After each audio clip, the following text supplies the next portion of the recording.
All right, it's time to talk fantasy football on the Our Lads Football Network. And anytime we talk fantasy football, we're going to be talking about Draft Sharks for one. That's our partner over at Our Lads. Of course, check them out. You can use the drop down arrow on ourlads.com. Easy to find. You could also go to draftsharks.com, of course. But we're also going to be starting in these series of interviews. Not that I already haven't or interviewed Matt and Jared, but they're from Draft Sharks. And of course, they're part of our league, our fantasy league, our new Dynasty league that we put together this year. But we're going to start talking to all the other owners, people who are not necessarily affiliated with Draft Sharks, but know Jared and Matt, and that's why we're all together in this. And our first guest in that series of interviews is one Theo Greminger. Theo, thanks for doing this. Oh yeah, thank you, Greg. Thanks for having me on. All right, so Theo, I've been wanting to talk to you because you are the one that I have labeled a madman for the amount of leagues that you are in. I don't know how you do it, so I wanted to get you on. I wanted to ask you about that. How many leagues? Well, first of all, how many dynasty leagues are you in? Too many dynasty leagues, too many leagues, Greg. I honestly couldn't tell you. I'm high You volume. just couldn't I even have say some it. partners. It's not like a hiding it. It's not Fight Club. We're not hiding how many leagues we're in, but I couldn't tell you the exact number. I do high stakes redraft. I do dynasty leagues, a lot of them. Most of them are at the FFPC. FFPC, I have a ton of dynasty leagues, and then I have a couple like one-off leagues like this.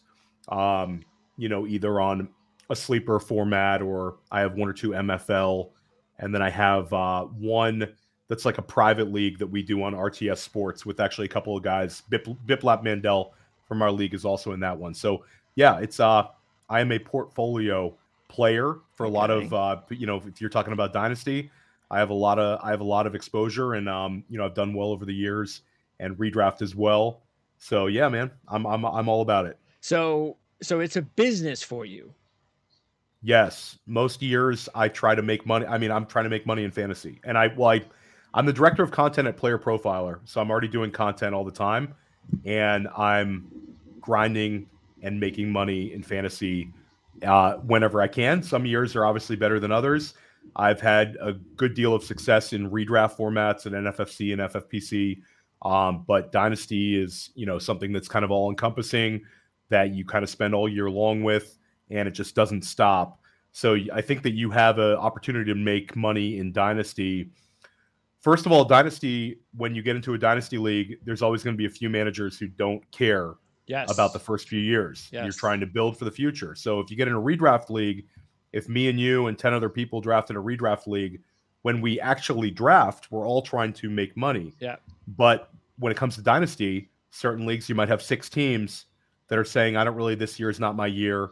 You might have 4 teams, this year is not my year. And then you have 2 teams which actively want to finish, towards the bottom for the draft picks. So Dynasty, you have opportunities to make money. If you can handle a high volume, I think it's a great chance of doing it. And obviously, you've got to be kind of know what you're doing in certain ways. You can get cleaned out too. But yeah, I'm about this life, as the young kids would say, Greg. Okay. So, first of all, what does the director of content for Player Profile do?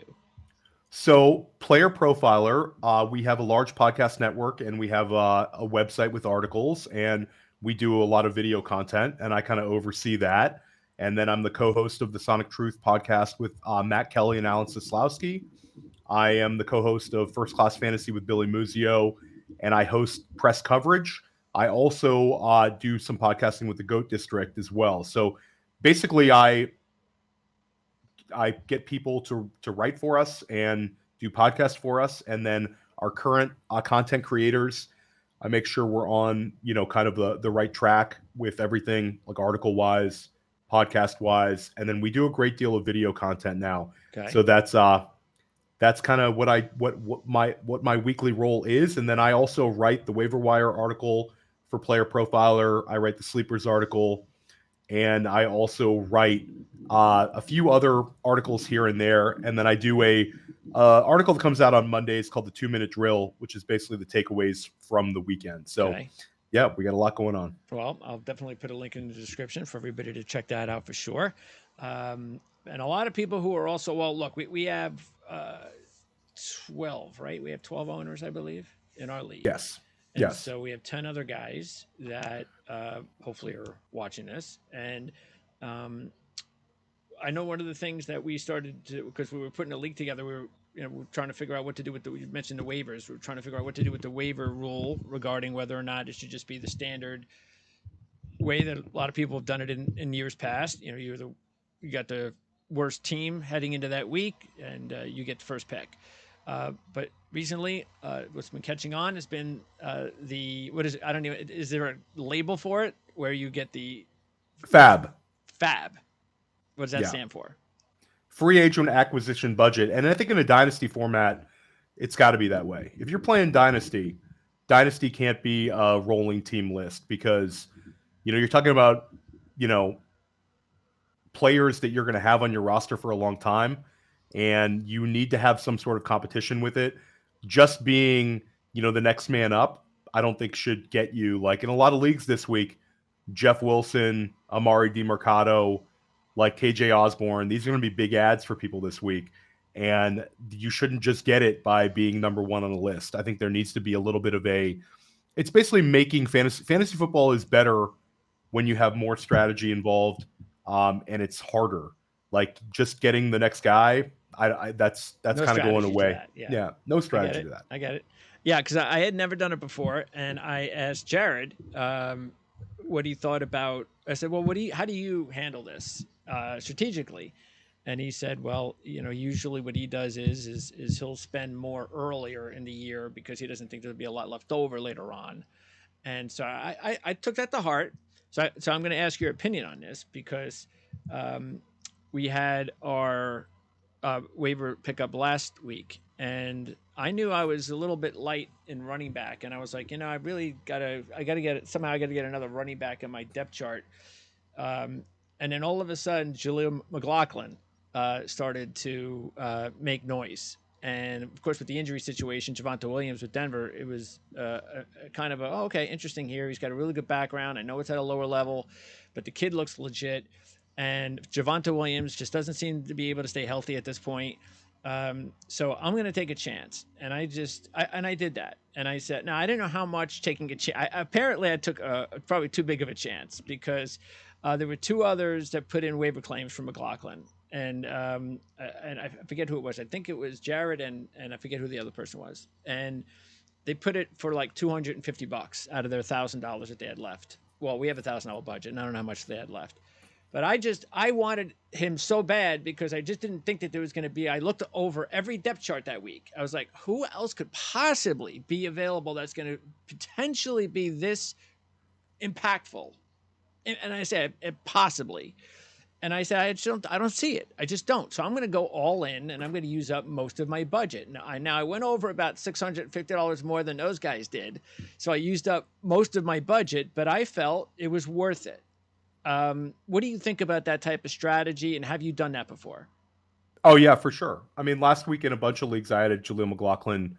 And it cost you in most competitive leagues, it's costing you 50% plus. Yeah. Because when a deeper format, these sort of opportunities don't usually present themselves, Yes. and Yes. also when you spend it, this is mid-year, so you're going to have multiple weeks of use of him. Whereas if this was week 14, those guys matter, but those guys are potentially less impactful.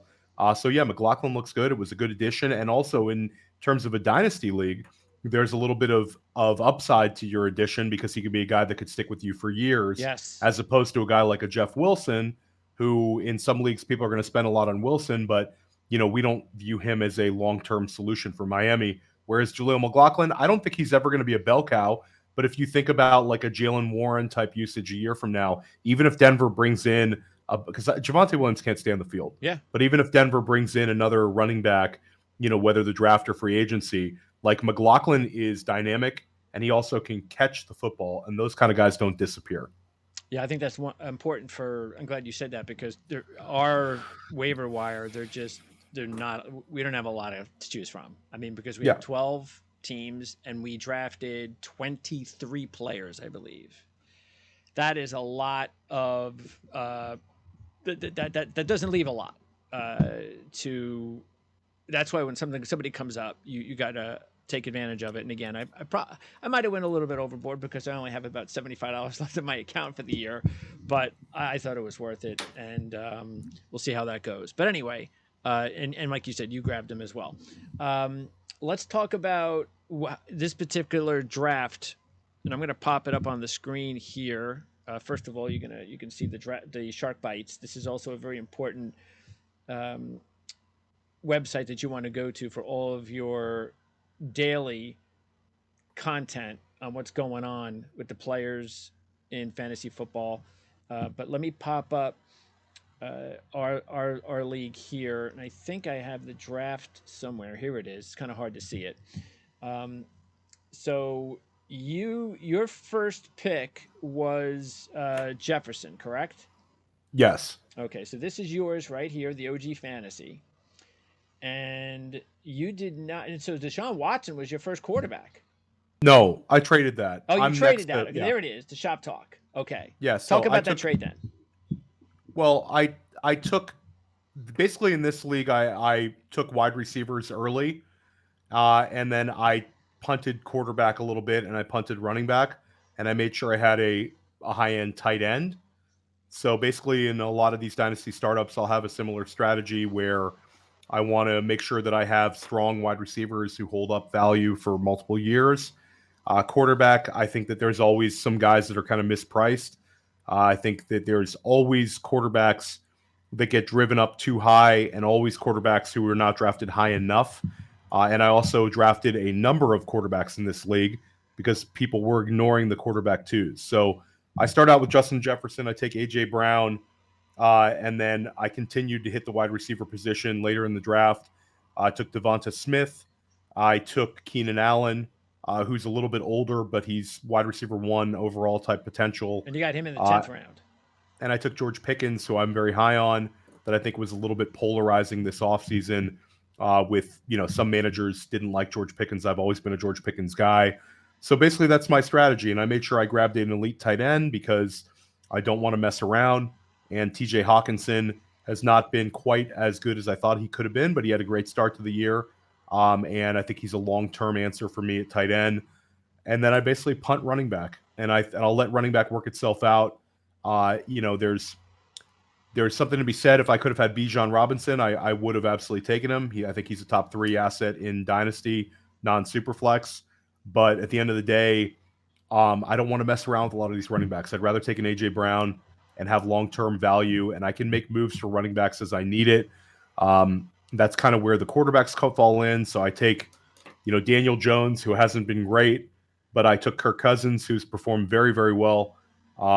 Sam Howell, and I took Jacoby Brissett later. And then I took Mac Jones, who has been poor, but again, it's a starting quarterback, and in a super flex format like this, there's only so many of them. So I can go get a running back with one of those guys or one of the wide receivers if I need to. So that's basically just kind of my strategy for dynasty startups. I want to have strong wide receivers no matter what the format, super flex, non-super flex, wide receivers. It's a wide receiver league in the NFL. And these are the guys with the most insulated value that kind of hold up for the longest period of time. Yeah, because your first running back, correct me if I'm wrong, was Gibson. Yeah, I don't, I couldn't even tell you this. This league. Oh yeah, this league I had Gibson, Dillon, this league Warren, and Pirine. Yeah, so I have nothing at running back, and I'm still 4-1 in this league. There you go. There's your point. Perfectly taken. So, and that's normal as far as how you're going to go strategy wise. And has that changed regarding the running back position, or is that just because it's dynasty? Well, it's not. Never say never. Superflex is certainly a little different, like this league, but most leagues I'm going to start out with wide receivers and startups. This year, I did have a couple of startup drafts where I took Jahmyr Gibbs high. And certainly if I had opportunities for Bijan Robinson, I would do it. But, we had multiple running backs that are kind of at a crossroads right now. Certainly if you have Christian McCaffrey, it's amazing, but he's in his 7th year as a pro.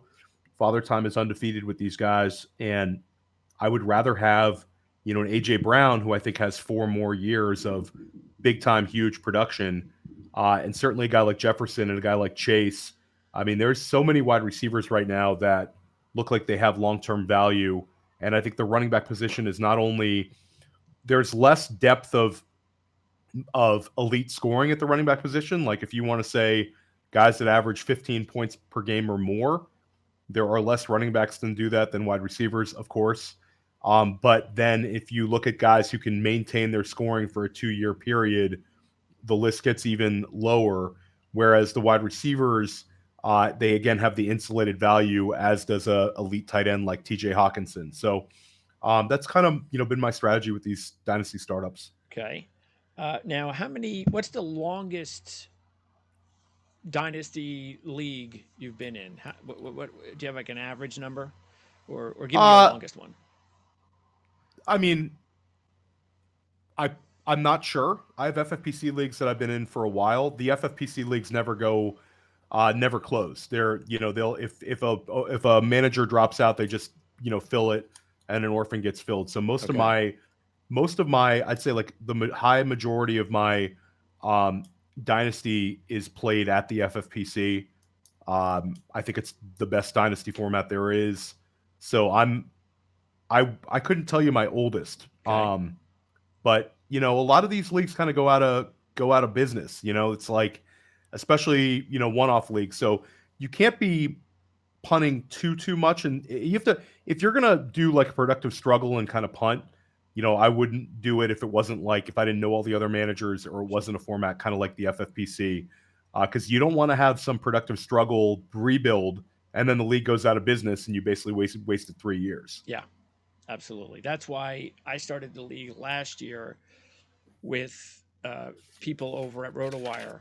And by the way, there's some really good people who work at RotoWire, but the people who I got introduced to, not so much.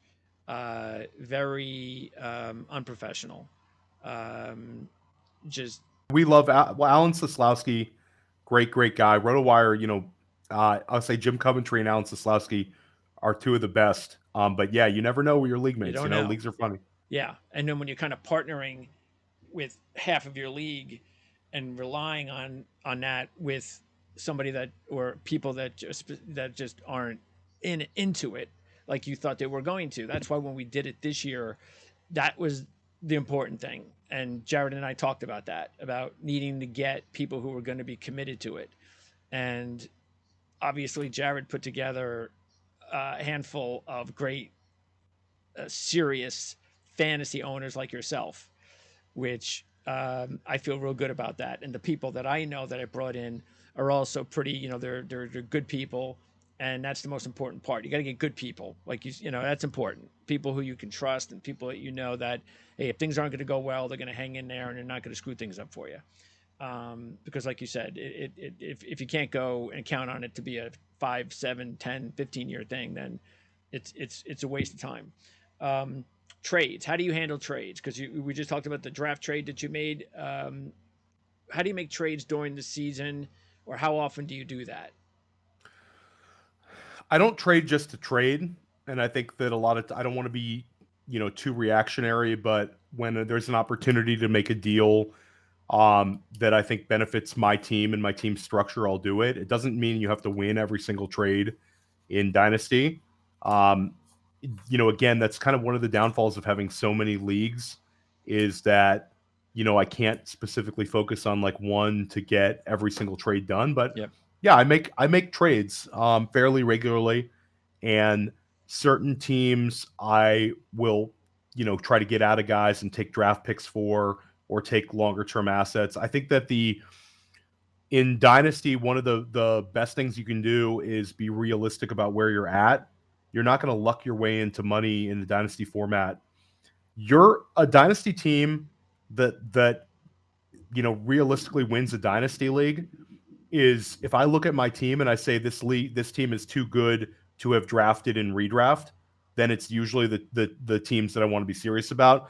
And I think that the one thing I try not to do is I try not to trade away future first round picks, because those first round rookie picks, it's not only the impact they can have on your team in terms of the players you add, but it's the draft, the trade equity that you have as a manager when you're able to have multiple draft picks that you can move. So for me, I want to be an active trader, but I don't want to get so, you know, over the top emotional with trying to chase it that I'm willing to trade so many of these, future first round, future second round picks, because then you're in a real bind in the offseason and you're kind of stuck with your roster. You have less trade equity and you can get yourself in a hole for, multiple seasons if you really mess it up. How many players do you normally wind up? How many rookies do you normally wind up on average keeping after you draft? A great deal. I think that like we're talking about a rookie, like Rookie in a draft, rookie yeah. draft. Once, yeah. So So next year so when we draft, yeah. I think you'll generally try to I think the first two rounds, and then in a super flex draft, the first three rounds are guys that you're most likely going to have on your roster. When you get started a little bit later, there's going to be guys that might lose value over the summer or just be more difficult to roster. But this is a deep format, so I would like to think that I'll find value, but I do think that there's a certain point in rookie drafts where the picks become way less valuable. I think a general rule of thumb is when I'm in a super flex format, a fourth round rookie draft pick can have some value. But when I'm in a non super flex, after the third round, it gets a little bit hairy, and there's going to be people yelling, "Oh, Puka Nakua," but most of the time the guys fizzle out. This year was actually very impactful for the later rookie round picks so far because you've had multiple guys kind of stick and also like shine. Nakua is obviously the low hanging fruit here, but Michael Wilson fell to a lot of third rounds. Luke Musgrave fell in non tight end premium leagues to like the fourth round. You've had multiple guys this year that look like they could be something, and they went a little bit later in rookie drafts. I think it's just a very good draft class, but this is going to be another strong draft class coming up this year, and these rookie picks matter. 2024 and 2025 are going to be good years for prospects, and you want to have your first round picks. And even if there's no better time in terms of the value you're going to get from the first round picks than during a rookie draft too. So if I move a first round pick to you right now and it's a random pick, I'm probably going to get less back than during a rookie draft when there's kind of rookie fever and rookie mania. So, rookie draft picks, again, they matter. Yeah. And even the picks that don't, those little add-ons can get a trade done. So like the value of a fourth round pick might not be so much to my roster by selecting a player, Yeah. but it's the ability to offer a manager a player plus a couple of picks. That can help a trade get done. So dynasty managers, hold on to your picks. And if you're gonna move picks, you better be moving your picks to make some money.